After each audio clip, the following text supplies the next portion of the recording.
આજે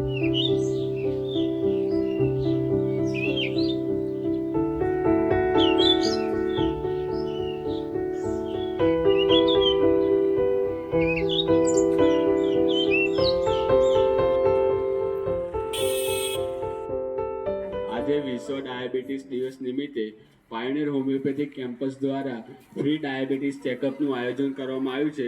તો ગામના તમામ વડીલોએ અહીંયા ગ્રામ પંચાયતે ઉપસ્થિત રહેવું ફરજિયાત છે.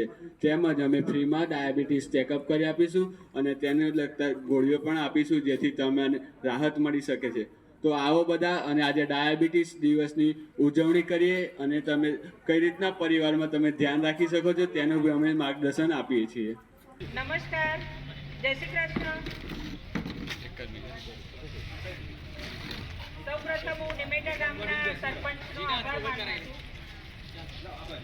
એમણે અહીંયા વિશ્વ હોમિયોપેથિક દિવસ નિમિત્તે ફ્રી ડાયાબિટીસ ચેકઅપ કેમ્પ કરવાનું આયોજન કરવા માટે અમારી કોલેજને મંજૂરી આપી. તો વિશ્વ હોમિયોપેથિક દિવસ નિમિત્તે પાયોનિયર હોમિયોપેથિક કોલેજના બાળકો, ભવિષ્યના ડૉક્ટરો એક નાટિકાના રૂપમાં કેવી રીતે ડાયાબિટીસના કોમ્પ્લિકેશન્સને પ્રિવેન્ટ કરવા એના વિશે તમને ગાઈડન્સ આપશે. તો મહેરબાની કરીને થોડીવાર આપનો કિંમતી સમય આપવા માટે વિનંતી છે.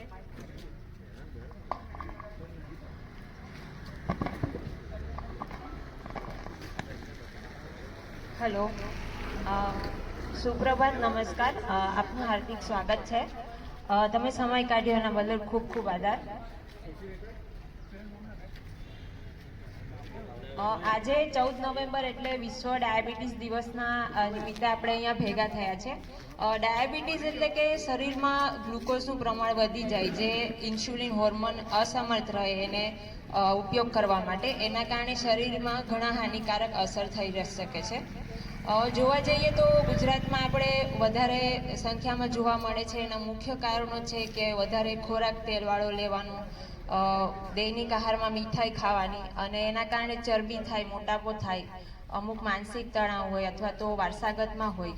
તો એના કારણે મુખ્ય કારણો છે કે ડાયાબિટીસના કેસો આપણે વધી રહ્યા છે. અને એમ જોવા જઈએ તો એના કારણે જીવનશૈલીના કારણે આ એક મોટી મહત્વપૂર્ણ સમસ્યા છે, જે એક રોગ નહીં માત્ર પણ વૈશ્વિક સમસ્યા બની ગઈ છે. તો એના નિમિત્તે હર વર્ષે 14 નવેમ્બરે વિશ્વ ડાયાબિટીસ દિવસ 1991થી વિશ્વ આરોગ્ય સંસ્થાએ હર વર્ષે મનાવવામાં આવે છે, જેના કારણે આપણે ડાયાબિટીસથી થતા જોખમો અને એના લક્ષણોને ઓળખી શકીએ, એને જાગૃતતા ફેલાવી શકીએ અને એના જોખમને આપણે બચાવી શકીએ એટલે મનાવવામાં આવે છે. અને જો અગર આ સમયસર કરવામાં ના આવે તો શરીરમાં દ્રષ્ટિ છે, ઘણા હાનિકારક અસરો થઈ શકે છે. અને અગર જો આપણે સમયસર આને નિયમિત ચેકઅપ કરાવીએ અને અગર ધ્યાન રાખીએ અને સારવાર કરીએ તો આપણે આનાથી બચી શકીએ છીએ. આભાર.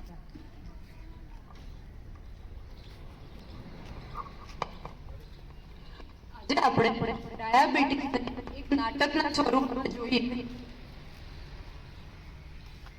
કે બે વ્યક્તિઓ જેમાંથી એક પોતાની તબિયતનું ધ્યાન રાખે છે અને એક કે જે પોતાની તબિયતનું ધ્યાન બિલકુલ નથી રાખતું. માઇક ચેન્જ તો એનું પરિણામ સંજય શું આવે છે? સંજય માઇક ચેન્જ કરા દે ને, પેલું લઈ લે.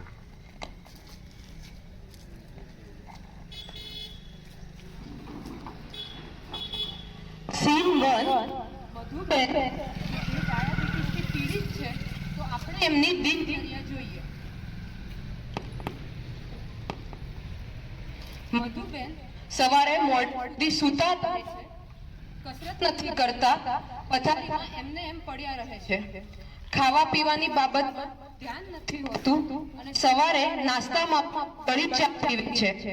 ચા સાથે નાસ્તામાં પણ એમને ફરસાણ અને ચટપટું ખાવા જોઈએ છે અને દરરોજ મીઠી ચા જોઈએ છે. સવારે એમને વગર નથી ચાલતું. સવારે મધુબેન ઉઠે છે. ચકુ, ઓ ચકુ, મારી ચા લાવ ને.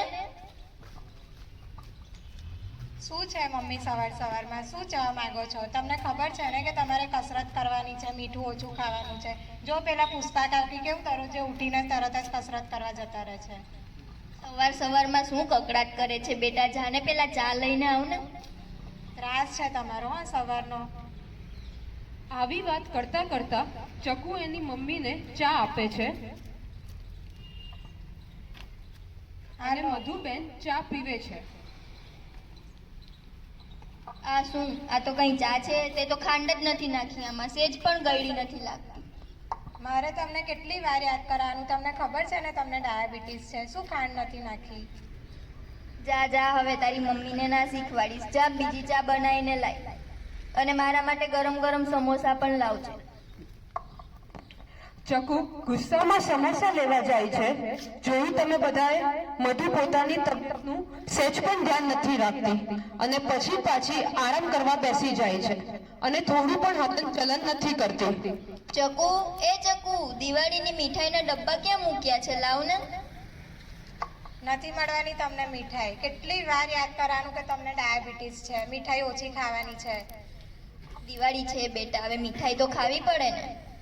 ના, તમે મને એ કહો, તમારી ડૉક્ટર જોડે અપોઇન્ટમેન્ટ ક્યારે છે? ક્યારે બ્લડ સુગર ચેકઅપ કરાવવા જવાનું છે? મારે કઈ ડોક્ટર પાસે ચેકઅપ કરાવવા નથી જવું. આ જો ને, હવે ડોક્ટર પાસે જઈએ ને ખાલી ખોટો ખર્ચો થાય. એ પેલું જૂનું પેકેટ છે ને, એમાંથી જ હું દવા પી લઈશ. જા તો તારું ભણવાનું કર. બીજા દિવસે સવારના ટાઈમે ચલો ચલો મમ્મી, આજે ચેકઅપ માટે જવાનું છે. ના હવે, મેં તને કાલે ના પાડી હતી. મારે કઈ ચેકઅપ કરાવવા નથી જવું. જા તું તારું ભણ. આમને આમ 2-3 મહિના જતા રહે છે.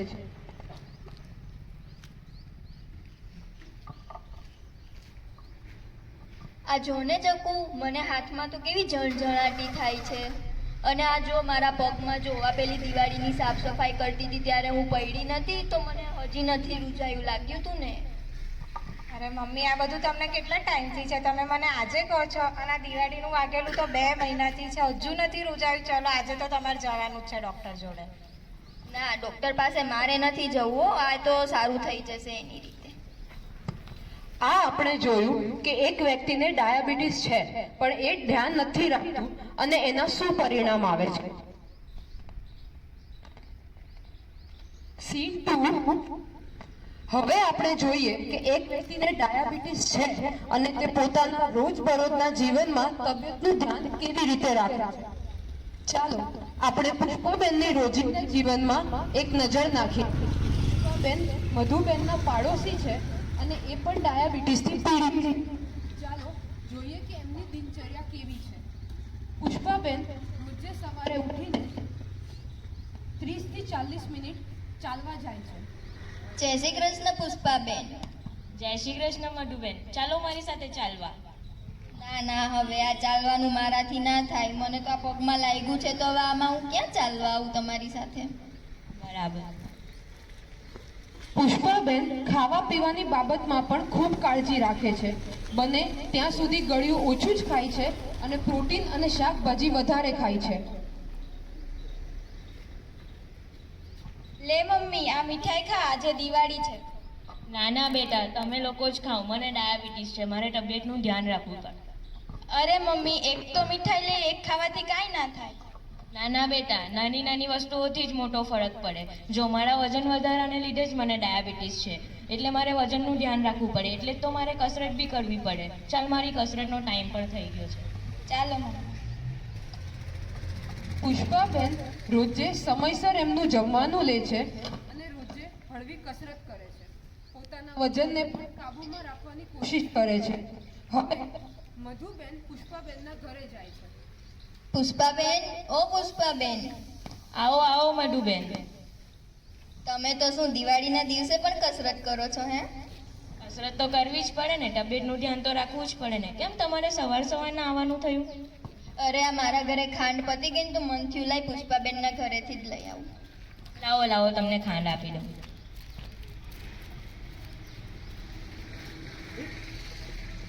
આ લ્યો તમારી ખાંડ. તમારે પણ કસરત કરવી જોઈએ. આ ઉંમરમાં કસરત કરવું સારું છે. ના ના, હવે આ કસરત ને બધું ના થાય. હું તો થોડું કામ કરું ને તોય થાકી જાઉં છું. અને તમને ખબર, હમણાં તો 2-3 મહિનાથી હું ચાલું ને તો મને પગમાં ગાદી જેવું પણ લાગે છે. હા હા, ચકુ અને સરિતા વાત કરતા હતા કે તમને પણ ડાયાબિટીસ છે. હા, ડાયાબિટીસની તકલીફ તો મને છે. નક્કી તમને આ ડાયાબિટીસના લીધે જ થયું હશે. તમારે ડૉક્ટર પાસે ચેકઅપ કરાવવું જોઈએ. ના ના, હવે ડૉક્ટર પાસે શું જાય? આ તો હવે મને લાગે વધતી ઉંમરના લીધે થતું હશે. ડૉક્ટર પાસે શું જવાનું એમાં? અરે પણ સાંભળો ને, એકવાર તો ડૉક્ટર પાસે જવું જોઈએ તમારે. એ સારું, ચાલો મારું કામ છે, હું જઉં છું. કશી કાળજી નથી રાખતા. પુષ્પા તેની બધી જ દવાઓ અને ઇન્જેક્શન સમયસર લે છે અને રેગ્યુલર પોતાનું શુગર પણ ચેક કરાવે છે અને જો કોઈ બીજા લક્ષણો દેખાય તો એ તરત ડૉક્ટરને જાણ કરે છે. સરિતા, ઓ સરિતા, હા મમ્મી, બોલો ને. કાલે મારે ડૉક્ટરની અપોઇન્ટમેન્ટ લીધી છે. મારે શુગર ચેક કરાવવાનું છે. અરે મમ્મી, 2 દિવસ પહેલાં જ કરાવી દીધી મેં. મારી ડાઈ નીકળી.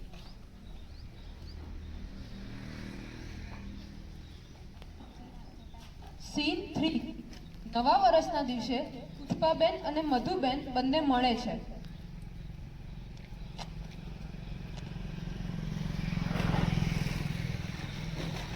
જય શ્રી કૃષ્ણ મધુબેન, નવા વર્ષના રામ રામ. નવા વર્ષના રામ રામ પુષ્પાબેન, કેવું છે તમને? મજામાં? મારી તબિયત તો એકદમ જોરદાર. હોય જ ને જોરદાર. મારી મમ્મી એની તબિયતનું કેટલું ધ્યાન રાખે. તમારી તબિયત કેવી છે? મારે તો શું હવે, ચાલ્યા કરે. આ ડાયાબિટીસ જો ને મને ક્યાં શાંતિથી જીવવા દે છે. ડાયાબિટીસ તો મને પણ છે, પણ જુઓ મારી તબિયત એકદમ જોરદાર.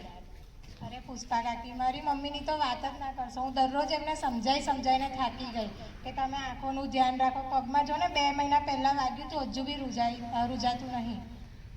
તું ચિંતા ના કર બેટા, તારી મમ્મીને હું ડૉક્ટર પાસે લઈ જઈશ. હા હા, લઈ જજો ને. સારું, ચકો. સીન 4. બીજા દિવસે સવારે મધુબેન અને પુષ્પાબેન બંને ડૉક્ટર પાસે જાય છે.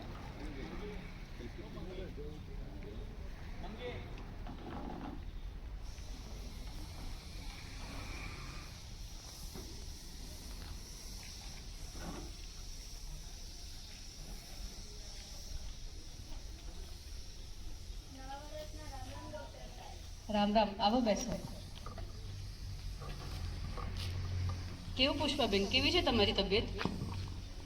મારી તબિયત તો એકદમ જોરદાર છે, પણ આ જુઓ, આ મારા પડોશી છે મધુબેન, એમને પણ ડાયાબિટીસ છે. એમની તબિયત દિવસે દિવસે બગડતી જાય છે, તો તમે જ હવે એમને સમજાવો. જુઓ મધુબેન, ડાયાબિટીસ એક એવી બીમારી છે જે આખી જિંદગી રહેવાની છે. એવું તો નથી કે આજે આવી અને કાલે જતી રહેશે, પણ તમારે ડાયાબિટીસના પેશન્ટ થઈને તમારી તબિયતનું કાળજી લેવાની ખૂબ જ જરૂરી છે. પુષ્પાબેનને જોઈ લો, એ કેવી રીતે રોજ સવારે ચાલે છે, હળવી કસરતો કરે છે, પૌષ્ટિક આહાર ખાય છે. એ જ રીતે તમારે ડાયાબિટીસ છે તો તમારે તમારી દિનચર્યામાં જરૂરી પરિવર્તન લાવવા જ પડશે. આ જો હું મારા જીવનમાં બદલાવ ના લાવું તો મને શું થઈ શકે ડૉક્ટર? જો ડાયાબિટીસ એક એવી બીમારી છે જે એનાથી થતી બીજી 100 બીમારીઓને જન્મ આપી શકે છે. તમે ધ્યાન નહીં રાખો તો તમને બીજા બહુ બધી તકલીફો થઈ શકે છે. જો હું તમને એક ઉદાહરણ આપીને સમજાવું, કોઈ વિસ્તાર હોય, અગર એક ક્ષારવાળા વિસ્તારમાં પાણીની પાઇપલાઇન નાખેલી હોય, તે પાઇપલાઇન બહુ જલ્દી ખરાબ થઈ જાય છે. એ જ રીતે આપણા શરીરમાં પણ લોહીની નસો હોય છે. અગર જ્યારે શરીરમાં શુગર વધી જાય ત્યારે એ નસોને હાનિ થઈ શકે છે. એના પછી આપણે બહુ બધા હૃદયના રોગો થઈ શકે છે, હાર્ટ એટેક જેવી બીમારીઓ, બીપી વધઘટ કરવું. એના પછી તદુપરાંત આપણને કિડનીના રોગો અને આંખની તકલીફો પણ થઈ શકે છે. તમને આંખે ઝાંખું દેખાતું પણ આવી શકે છે. જો આ ડાયાબિટીસના કોમ્પ્લિકેશનમાં આવી શકે છે. અગર તમે તબિયતનું ધ્યાન નહીં રાખશો તો આગળ જતાં તમને દેખાતું પણ બંધ થઈ શકે છે. અને તમને ખબર, આ 2 મહિના પહેલાં મને પગમાં લાગેલું ને તો એ હજી નથી રૂજાયું. ડાયાબિટીસના પેશન્ટે આ વસ્તુનું ખૂબ જ ધ્યાન રાખવું જોઈએ. અગર તમને કોઈ હાનિ થઈ છે અને એની તમે તદુપરાંત સારવાર નથી કરાવતા તો આ વસ્તુ મોટી થઈને સડો થઈ શકે છે. આ સડો આગળ જઈને આખું તમારો પગ પકવીને તમારે પગ કાપવાની પણ નોબત આવી શકે છે. તમારે આ વસ્તુનું ખૂબ જ ધ્યાન રાખવું જોઈએ. ખરેખર ડૉક્ટર એવું થાય? ડાયાબિટીસ એક એવી બીમારી છે જેમાં અગર તમે ધ્યાન નહીં આપો તો આગળ જઈને બહુ બધી તકલીફો થઈ શકે છે. આ એવી બીમારી છે કે જો અગર તમે એ વસ્તુ તમે તમારી દિનચર્યામાં, તમારા ખાનપીણીમાં તમે અગર ગળ્યું ખાવાનું ઓછું નહીં કરો તો તમને નહીં ખબર પડશે કે ક્યારે તમારી તકલીફો વધીને ખૂબ મોટી થઈ જશે. તમારી પગની નસો પણ સુકાઈ શકે છે. જે ઘણા દર્દીઓ આવે છે તેમને પગમાં ઝંઝનાટી, આ બધા સ્ટાર્ટિંગના સિમ્ટમ્સ છે જે તમને દેખાશે. આગળ જઈને તકલીફો બહુ ખૂબ મોટી થઈ જશે. અને મારો તો દિવસે દિવસે વજન પણ બહુ ઓછો થતો જાય. આ ડાયાબિટીસનું જ કારણ છે જે તમારું વજન ઘટી રહ્યું છે. પણ ચિંતા ન કરશો. તમે તમારું ધ્યાન રાખશો, તમે તમારી રોજિંદા જીવનમાં અગર પરિવર્તન કરશો તો આ વસ્તુ બદલી શકે છે. પેલું કહેવાય ને, જાગ્યા ત્યારથી સવાર. આ વસ્તુનું ખાલી તમારે નહીં, હર વ્યક્તિએ ધ્યાન રાખવું જોઈએ. જેવી રીતે પુષ્પાબેન એમનું ધ્યાન રાખે છે, એક્સરસાઇઝ કરે છે, ચાલવા જાય છે, એવી બધી વસ્તુ તમે તમારા રોજિંદા જીવનમાં ઉમેરીને તમારી પણ તબિયતનું ધ્યાન રાખી શકો છો. આભાર ડૉક્ટર, મેં તમારી આંખો ખોલી દીધી. હવે તો હું રોજે જ પુષ્પાબેન સાથે ચાલવા જઈશ અને રોજે કસરત પણ કરીશ.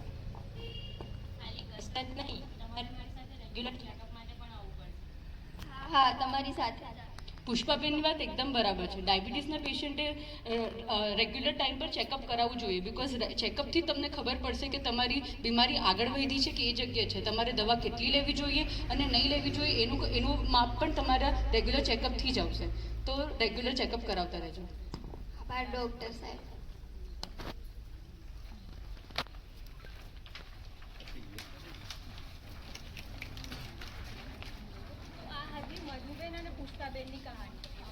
માઇક ચાલુ કરો. તો આ હતી મધુબેન અને પુષ્પાબેનની કહાની. પરંતુ આવી અનેક કહાની આપણી આસપાસ પણ હોય જ છે. ડાયાબિટીસને એક સાયલેન્ટ કિલર કહેવામાં આવે છે, કેમ કે શરૂઆતમાં એ કોઈ લક્ષણો નથી બતાવતું, પરંતુ એ અમુક ગંભીર બીમારીઓને આમંત્રિત કરી શકે છે. માટે જ કહેવામાં આવે છે કે નિયમિત ચકાસણી સ્વસ્થ જીવનની નિશાની. આજે આપણે ફ્રી બ્લડ શુગર ટેસ્ટ કરવા જઈ રહ્યા છીએ બધા માટે, અને તમારે બી રેગ્યુલરલી ચેકઅપ કરાવતું રહેવાનું, જેથી તમે ડાયાબિટીસની શરૂઆતમાં જ સારવાર લઈ શકો અને ગંભીર પરિસ્થિતિથી બચી શકો છો. Thank you. Now I would like to invite doctor Preksha ma'am for vote of thanks. અહીંયા આવ્યા અને અમારું નાટક જોયું, અને હું આશા રાખીશ કે આ જે વસ્તુ છે એ તમે પોતાના પરિવારમાં, આજુબાજુના લોકોને પણ જાગૃતતા ફેલાવવામાં મદદ કરશો અને પોતાનું અને પોતાના પરિવારનું જીવન એકદમ સુંદર અને સ્વસ્થ બનાવવામાં અમને મદદ કરશો. અને બીજું કે ભારતમાં આજે નરેન્દ્ર મોદીજી તરફ પણ એ લોકોએ કીધું છે કે આપણે ડાયાબિટીસને દૂર ભગાવી શકીએ છીએ યોગ દ્વારા. તો હું આશા રાખીશ કે તમે મોર્નિંગમાં એક્સરસાઇઝ, થોડુંક યોગા ને બધું થોડુંક ચાલુ રાખશો. અને અત્યારે આયોજન કરવામાં આવ્યું છે કે યોગામાં જે બેઝિક થોડીક, ભલે એજ પ્રમાણે આપણે વધારે ના કરી શકીએ, પણ હળવી કસરતો તમને બતાવવામાં આવશે કે જે તમને ડાયાબિટીસ તરફ લઈ જવા માટે રોકવામાં બહુ મદદરૂપ થશે. So thank you so much. मैं 30 बार निमन 30 बार गिनती करके आपने इसको करना चाहिए. क्लैपिंग आपने जो था ताली बजाना, ये सब किया तो उसका बहुत इफेक्ट है. ताकत के ज़्यादा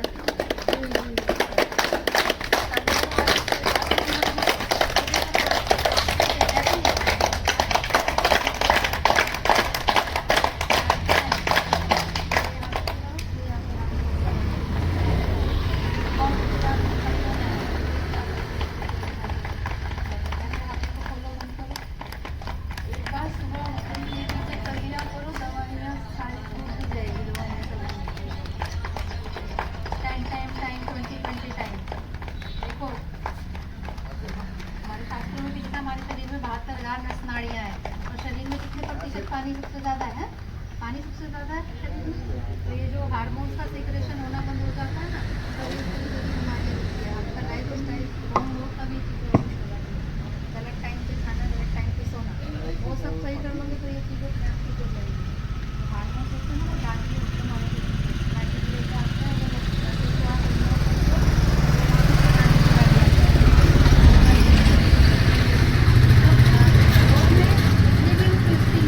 कमर को आप इतना ट्विस्ट करोगे उतना वो डायबिटीज़ के लिए फायदेमंद है. कारण से जैसे जो चेयर पे बैठे हुए वो दिन में कई बार ऐसे अपनी स्पाइन को ट्विस्ट किया करो. गजने हैं तो आप वॉल की सपोर्ट से दीवार के सारे आप अपने आप को ट्विस्ट किया करो, तो बहुत इफेक्ट इससे बढ़ेगा. सिंपल. अभी आपने दोनों हाथों को लॉक करो ऐसे, इन आप और ऐसे नमस्कार बनाते हुए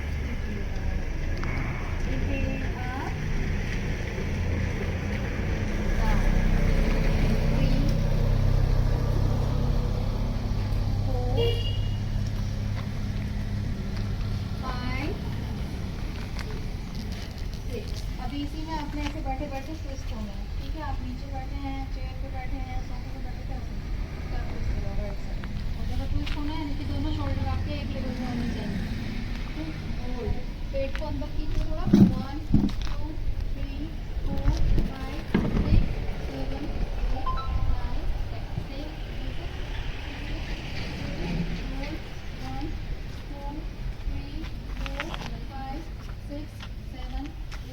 9 10 ट्विस्ट कर पा रहे हो ना अपने आपको, तो ये किया करो दिन में कम से कम 3 बार। जैसे डॉक्टर 3 बार की दवाई लिख देता है ना, ऐसे ये मूवमेंट आपने दिन में 3 बार कर लेनी चाहिए, तो आपको बहुत आराम मिलेगा। ठीक है, अभी ऐसे साइड में हाथ रखते हुए ऐसे मूवमेंट करो, हाथों का रोटेशन करो 1 2 3 4 5 6 7 8 9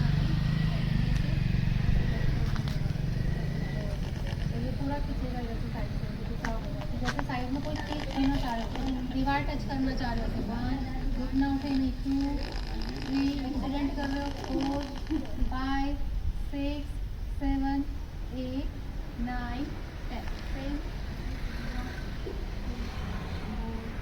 ऐसे एल्बो नीचे टिकाओ, अपनी पौनी टिका दो नीचे 1 और कोशिश करो घुटना नहीं उठे 2 3 4 5 6 7 8 9 मैं आपको ये बॉल की सपोर्ट से शूटिंग बताती हूँ ना। दीवार के आसपास हम लोग खड़े होते ही हैं, घर पे भी कहीं ना कहीं बाहर दीवार मिल जाती है, तो बॉल की सपोर्ट से आप ट्विस्टिंग कर सकते हैं। दीवार की तरफ से आप ऐसे पीठ करके खड़े होंगे, ठीक है, ऐसे हाथ लिए कंधे के बराबर जाएं और ऐसे बॉल पे टच कर देना। आप चाहो तो ऐसे चेस्ट भी लगा सकते हो, तो देखो ये पूरा पार्ट आपका ट्विस्ट हो रहा है ऐसे कर। अलग से आपको आसन लेने की भी जरूरत नहीं, की भी अलग से टाइम नहीं मिल पा रहा है, तो दिन में 3 बार आपने दीवार की सपोर्ट से ये ट्विस्टिंग यहाँ पे आपने 10 बार दोनों तरफ से कर लेंगे। कर सकते हो ना इतना, तो करके देखो, आओ आओ देखो करके आइए, पता चलो है शर्म सर आप आइए। आप लोगों के लिए तो आए कॉलेज से, देखो आप दोनों के साथ आप परिवार में दूसरे लोगों को भी बता पाए। दोनों हाथ ऐसे करें और आपने पंजे नहीं घुमाने। हाँ जाओ, दोनों पैरों की एक पोजीशन, दोनों पैर एक साथ रखिए एक लेवल पे, आधे टेढ़े नहीं ऐसे। हैरानी बड़ी करो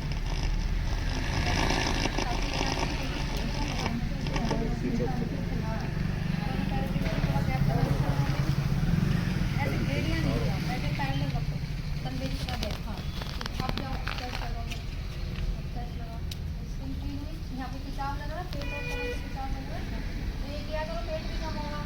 आधे लोग तो ये पेट जो बाहर आने लगता है, लोग कहते हैं कि सबको घूमने का मन करता है, इसका मन करता है ये भी बाहर आ रहा है, सबको घूमने का मन करता है, इसका भी मन किया ये भी बाहर आ रहा है। ये कम होगा तो वो चीज़ भी ठीक होनी चाहिए। ठीक है, तो ये कर सकते हैं, ये इसी का स्टेप है। दूसरा स्टेप मैं आपको सिखाती हूँ, सिंपल ऐसे बार को हाथ संभालना है, ठीक है, ये हाथ ऊपर किया, जैसे जैसे यहाँ का फैट मेल्ट होगा, यहाँ का फैट कम होगा, आपकी ये पेनक्रियाज वो अच्छे से स्टिमुलेशन होती है और आपकी जो फीलिंग की प्रॉब्लम है वो clear होना शुरू हो। तो ये कर सकते हैं। देखो इजी से स्टेप बताने आना शुरू हुआ है, क्योंकि क्या है ना, कहीं आप में से वज्रासन में नहीं बैठ पाएंगे, किसी को घुटनों की दिक्कत है, कोई पैर मोड़ के नहीं बैठ पाएगा, किसी को लोअर बैक की दिक्कत है वो नीचे नहीं बैठ सकता है, तो आप कुर्सी पे बैठ के, सोफे पे बैठ के, अपर पार्ट पर बैठ कर आप क्या क्या चीज़ें कर सकते हो वो पर्पज आप लोगों को बता सकते हैं।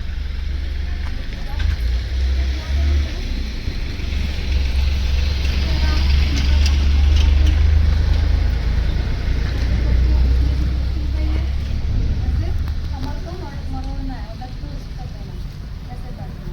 अगर आप हाथ ऐसे नहीं कर पाते तो सिंपल ऐसे ले लो, जो घुटना चढ़ा किया है उस तरफ घुटना है और ये पैर सीधा रखो, ये भी तुम्हारे लिए पड़े सीधा होगा ना। चलो मासिक को दर्द हुआ हो करेक्शन करवाओ मासिक। हाँ दोनों पैर सीधे करो, एक को बस नहीं ऐसे रखो, ऐसे रखो पैर सीधा, ठीक है, ये नहीं लगाओ हाँ ऐसे कितना टिकाओ तुमको। हाँ ऐसे ये किया करो दोनों की, एक बार इधर से एक बार उधर से, दोनों की बारी बारी से सेम ऐसी किसी सबसे करोगे। अभी इसको सीधा करो, इसको अभी इधर घूमोगे बस, अब इस तरफ करेक्शन करो, वो हाथ पीछे रखो, आप हाथ पीछे रखो, ये हाँ हाँ और ये घुटने पर लेके जाओ, ठीक है, ये बैठ के एक ट्विस्टिंग होगी, एक आपको मैंने खड़े होकर बताई। अब आप मान लिया लेट के जा रहे हो, बैठ के सोने के लिए जा रहे हो, या सुबह सो के उठे हो, तब आपने कर लेना सिंपल। आप बैठ के ऐसे बैठे, दोनों पैरों के बीच में कंधा जितना गैप बनाया, दोनों अकेले के सपोर्ट लिए और ऐसे माथा नहीं लगे। ठीक है, आप इसको बारी बारी से करो, फिर होल्डिंग के साथ मतलब रुकना नहीं रहना, ऐसे गए फिर 10 तक गिनती करके आपने यहाँ पे रुकना है। ठीक है सर, कर सकते हो ना? ये तीनों मैंने आपको आसान बताए हैं, खड़े होकर, बैठकर, लेट कर, तीनों चीज़ें आप कर सकते हैं। तीनों में ही ट्विस्टिंग हो रही है, आपका मणके, आपका जो स्पाइन है वो घूम रहा है, और पेट के पार्ट की भी जो ट्विस्टिंग हो रही है, मसाज हो रही है, पेट के अंगों की मसाज हो रही है। ठीक है, पेट की चर्बी भी कम होगी, कमर भी पतली होगी, कमर दर्द रहता होगा तो वो अभी नेक्स्ट सबसे लास्ट का तो पीठ के बल लेट के करना है, और ये करना चाहिए सुबह शाम। पीठ के बल आप लेटे, दोनों पैरों को नजदीक रखा, दोनों हाथ आप चाहो तो शोल्डर के बराबर रखो, आसपास गंदा होगा तो मैं हाथ फैला नहीं सकती। ठीक है, ऐसे रखो। तो घुटने राइट साइड, तो गर्दन लेफ्ट साइड, ये आसान भी है और बहुत आराम इससे आपको मिलेगा, सारा तनाव दूर होगा, दर्द है शरीर में तो वो दूर होगा। ऐसे दाएं बाएं अपने घुटने लेके जाने हैं, और जिस तरफ घुटने लेके जा रहे हैं उससे अपोजिट आपने गर्दन लेके जानी है, श्वास छोड़ते हुए। ठीक है, हमेशा जब भी आप बॉडी को ट्विस्ट करो तो श्वास छोड़ना है। अब ये तो एक्सरसाइज होगी, लेकिन मैं योग सिखा रही, तो योग में क्या चीज़ ऐड करनी है? प्राणायाम। आसन करते हुए प्राणायाम को करना। हमने टॉवल निचोड़ते तो पानी बाहर आता है ना, ठीक वैसे ही जब आप बॉडी को ट्विस्ट करते हैं तो आपने एक्सेल करते हैं, श्वास छोड़ते हुए बॉडी को ट्विस्ट करना है। ठीक है, ये चीज़ कर सकते हैं। ये 3 मूवमेंट आप जरूर करना। अभी एक लास्ट प्राणायाम आप लोगों को सिखाती हूँ, एक है भस्त्रिका प्राणायाम। इसको करने के कई सारे तरीके हैं। सबसे पहला मैं आपको सिखा रही हूँ, इसमें आपने हाथ ऐसे ऊपर करना है, तेजी से श्वास लेना है और तेजी से ही छोड़ना है। जैसे इंजन स्टार्ट होता है ना ट्रेन का, बिल्कुल वैसे आपने धीरे धीरे इसमें स्पीड बढ़ानी है, फिर धीरे धीरे आपने इसको कम करना है। तो देखो करना कैसे, इनहेल, कि जैसे डस्टिंग कर रहे हो सभी ऑर्गन की, खास करके अपने लंग्स की आप डस्टिंग कर रहे हो, उस तरह से आप मेरा करके दिखाएंगे। सीधे जरा आंखें बंद करेंगे, इनहेल,